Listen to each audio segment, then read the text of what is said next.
BPSC से शिक्षा विभाग से हम मांग कर रहे हैं कि पुनः revised merit list document verification करने के बाद जो सीट बची है उसको भरे। और बीपीएससी हम लोग की बात को नहीं मान लेती है तब तक ये लगातार ये प्रदर्शन चलता रहेगा और यहाँ पे करो या मरो की स्थिति आ जाएगी तो अभी भी हम लोग पीछे हटने वाले नहीं हैं। जिन बच्चों का उम्र खत्म हो चुका है वो टीआरई 2 में फॉर्म नहीं भरे तो टीआरई 3 में वो फॉर्म कैसे भर सकते हैं। 35% जो है महिलाओं का आरक्षण है तो कहीं ना कहीं आपने जो रिजल्ट तैयार किया है उसमें महिलाओं को 53% देने का काम किया है। रिजल्ट देने से पहले जो डॉक्यूमेंट वेरिफिकेशन होना चाहिए था और जितने अच्छे से होना चाहिए था बीपीएससी ने उतने अच्छे से करवाया नहीं। बिहार में जिस तरीके से शिक्षक बहाली हो रही है अभ्यर्थियों में लगातार आक्रोश देखने को मिल रहा है। अभ्यर्थी यह मांग कर रहे हैं कि रिवाइज रिजल्ट जल्द से जल्द अविलंब जारी करना चाहिए। ऐसे में विपक्ष के नेता भी लगातार अभ्यर्थियों के समर्थन में आवाज बुलंद कर रहे हैं। मेरी मौजूदगी अभी गर्दनीबाग धरना स्थल पे है जहां पर अभ्यर्थियों के द्वारा प्रदर्शन किया जा रहा है। यह प्रदर्शन 3 दिवसीय चलेगा। ऐसे में आज दूसरा दिन है प्रदर्शन का। सीधा अभ्यर्थियों से जुड़ेंगे, जानेंगे क्या कुछ मांग है और क्यों प्रदर्शन कर रहे हैं। तो आइए जानते हैं क्या मांग है आप लोग। जी, बीपीएससी ने टीआरई 1 में 1,20,336 रिजल्ट दिया और एग्जाम भी बहुत अच्छे से करवाया, लेकिन दिक्कत यह है कि रिजल्ट देने से पहले जो डॉक्यूमेंट वेरिफिकेशन होना चाहिए था और जितने अच्छे से होना चाहिए था बीपीएससी ने उतने अच्छे से करवाया नहीं। जो भी अयोग्य अभ्यर्थी थे उन लोगों का मेरिट लिस्ट में नाम आ गया, जिसके कारण जो योग्य अभ्यर्थी थे, जो शैक्षणिक योग्यता रखते थे, जो सच में हकदार थे इस परीक्षा इस रिजल्ट के, उनका रिजल्ट नहीं मिला।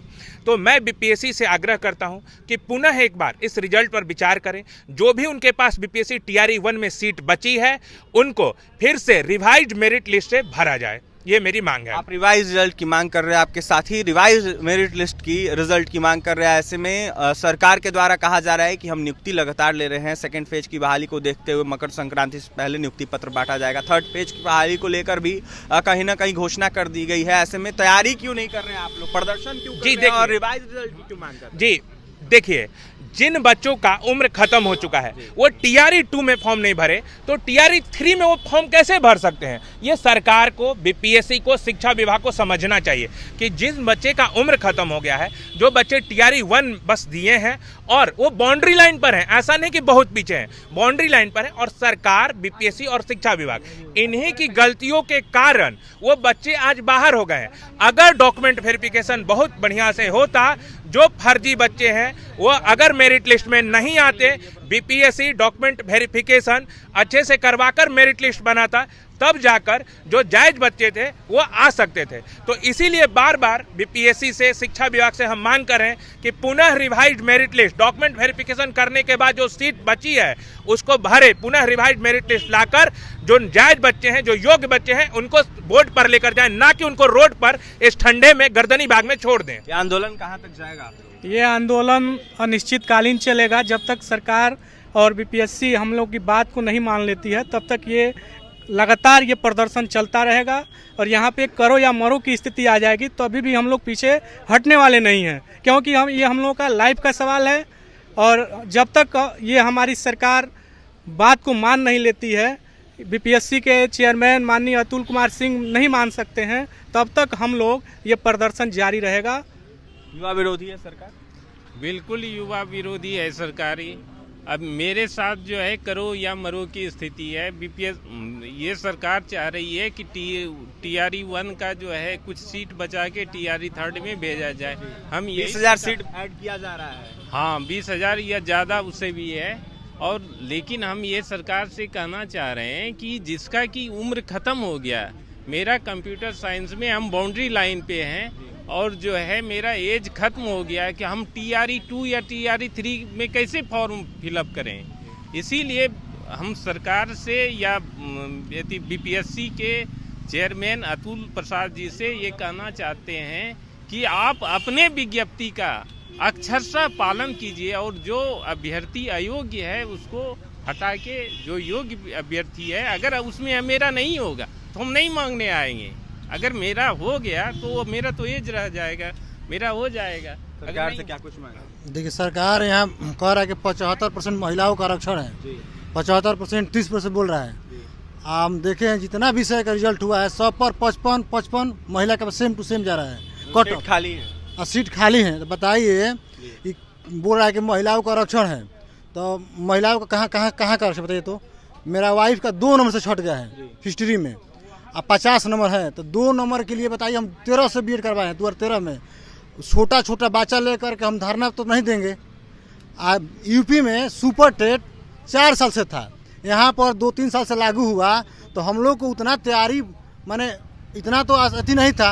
आरक्षण क्या बताइए। आरक्षण जैसे बताया गया है कि 1 to 5 और 6 to 8 में 50% महिलाओं का आरक्षण है, और आप 9 to 12 तक कह रहे हैं कि 35% जो है महिलाओं का आरक्षण है। तो कहीं ना कहीं आपने जो रिजल्ट तैयार किया है उसमें महिलाओं को 53% देने का काम किया है। आप कहाँ हॉरिजॉन्टल की बात कर रहे हैं? 35% हॉरिजॉन्टल महिलाओं को आरक्षण देंगे, और रिजल्ट आपने जो तैयार किया है वो 53% जा रहा है। ये कौन सी आप तैयारी किए हुए हैं? और पूरे तरीके से गड़बड़ी है बहाली में, पूरी तरीके से गड़बड़ी है। इतनी जल्दीबाजी क्यों है?